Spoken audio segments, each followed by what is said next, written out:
In Path of Exile's Ruthless mode, you have nothing. No buying gems from vendors, very few usable item drops, less ascension power, no movement abilities, taking the blasting, zooming nature of PoE 1 and flipping it on its head, how it was when PoE first came out in 2013. Those of us who take on this challenge will face many trials and tribulations. Starting from the first area of the game, you will have to use whatever you find, as even a magic item can be an upgrade. A support gem you've never heard of just became your ticket into the next act, and most of the time you will just have to figure it out with nothing.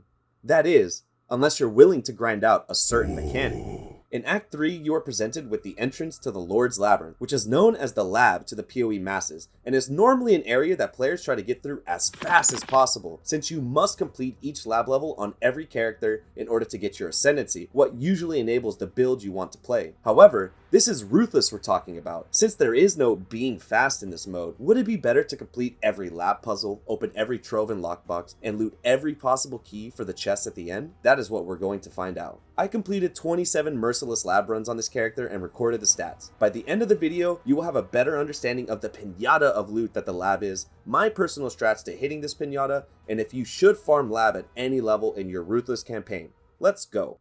So let's start with the loot breakdown. There are 3 main areas I counted for loot, that being currency, gems, and uniques. I also counted scarabs and maps since we are farming the map level lab, but since they don't drop in every lab, I will only talk about them briefly towards the end. Starting with currency, of the important ones I got, 8 alchemy, 2 of each chaos, val, and scour orbs, and 10 chance orbs, those being especially important early on as they are used to buy maps. Now a lot of this currency is from drops, specifically the currency chest that can spawn in the end room. There is a chance for 2 different currency chests, one that drops quality currency and one that drops crafting currency. You will definitely see more quality boxes in the crafting ones, but even so, these orbs are valuable as they can be converted to other currencies. The other area of currency generation in the lab is the ground loot. Since this is Ruthless, you will be mostly picking up blue items, but since this update made IDing items at the vendor free, you are incentivized to pick up every item you find that is blue or yellow to sell after the runs, which would generate many alch shards which turn into alch orbs, which is the gold standard in Ruthless. This strat will take more time in the runs, plus actually IDing and vendoring the gear, but I find it was well worth my time as I got a good 2 to 3 alchs just selling blue trash. Not to mention, it generated a 3x stack of transmutes, so I have no worry rolling maps in the beginning of mapping. Now comes the actual reason I personally farmed the lab.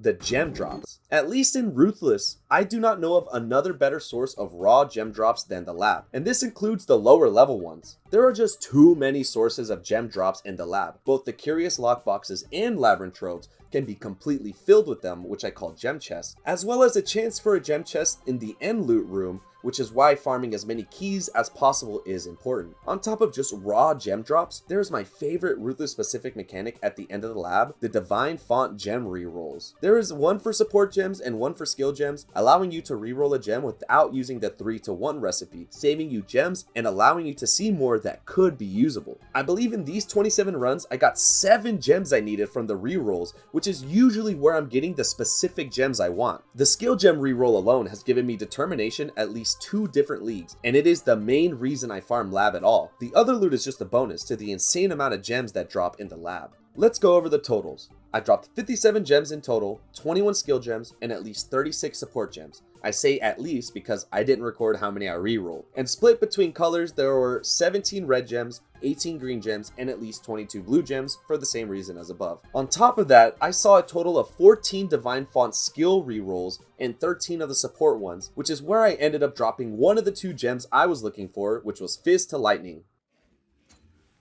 Oh, finally. Oh my fucking god. Finally, dude. Finally. Oh, finally. That's all we need, dude. That's all we fucking need. This stupid ass gem, bro. Fuck. I said I needed one or the other, and I got one, so I'm fucking out this bitch. Like, right before we hit level 82. We'll probably hit level 80, like, getting to maps, though. Dude, that's so nice. Fuck yeah, finally. And now, uniques, and the rest of the loot. The first thing I will mention is, as far as I know, there is no guaranteed unique shrine in the lab like there is in Bench League. I have dropped uniques from Azaro and the chests in the end, but never have seen the shrine. That being said, in the lab, you will notice there are a lot of rare enemies. I'm not sure if they generate more often in the lab, but it seems like there's a rare a room, and in Ruthless you should be killing every rare you come across, the odds of finding something usable is not out of the picture. Should you be farming lab if you want a specific unique? Probably not, since it's about the same as any other area, but if you need some uniques for disenchanting, then the lab isn't the worst place to go. Now, scarabs and maps. Since this is the level 68 lab, these things do drop, and when it comes to farming T1 maps, there is only one better place, and that is doing Act 10 Kitava runs. For 27 runs, I was almost getting a map a run with 24 in total, and on top of all the other loot, I do think it's a good place to farm these items. If you want the fastest possible drops, then farm Kitava.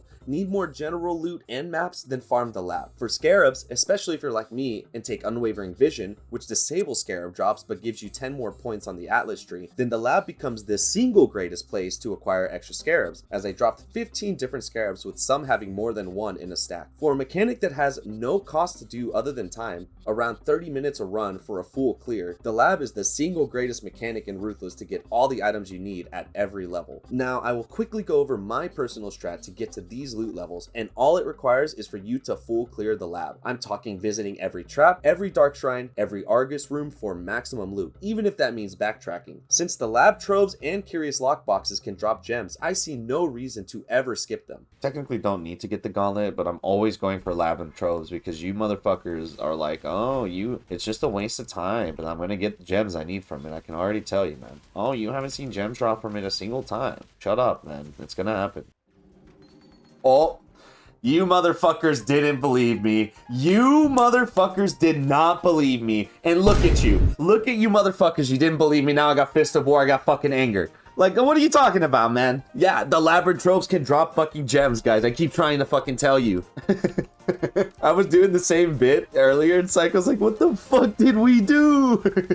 But with Dark Shrines, since there is no guaranteed unique shrine, you are going for twice blessed for the gem rerolls and the extra key to drop from Azaro. Once you get those two, you can skip the rest of the Dark Shrines, but I usually just get everything to make the lab easier. On top of this, I deadass pick up every blue and yellow item, dumping it all into a dump tab, and I ding after the lab run. This adds a decent amount of time in between runs, but the currency you get outweighs the time sink in my opinion. Towards the latter part of the farm, I decided to try out Lab Compass, and it was a game changer. Legit cutting off like 10 plus minutes from each run because I didn't have to stop and tab out to the PoE lab window. I had the route on screen and just had to go to the right areas. Definitely recommend to use it, although the setup was a bit weird. From uniques to gems, the lab is your one-stop shop to gear out your Ruthless character, and with Azaro's blessing, you will be farming T1 maps with your 4-link in no time. A truly unheard of phrase in Ruthless. If you enjoyed this video, like PoE Ruthless content, or want to see more of me in the future, please subscribe to the channel so you won't miss the next vid,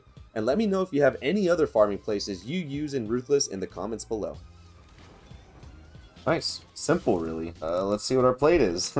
1 day, 18 hours. It's not even that bad, dude. Only like 2 days in the campaign. What's a 20 bar if you ain't never touched it in your life?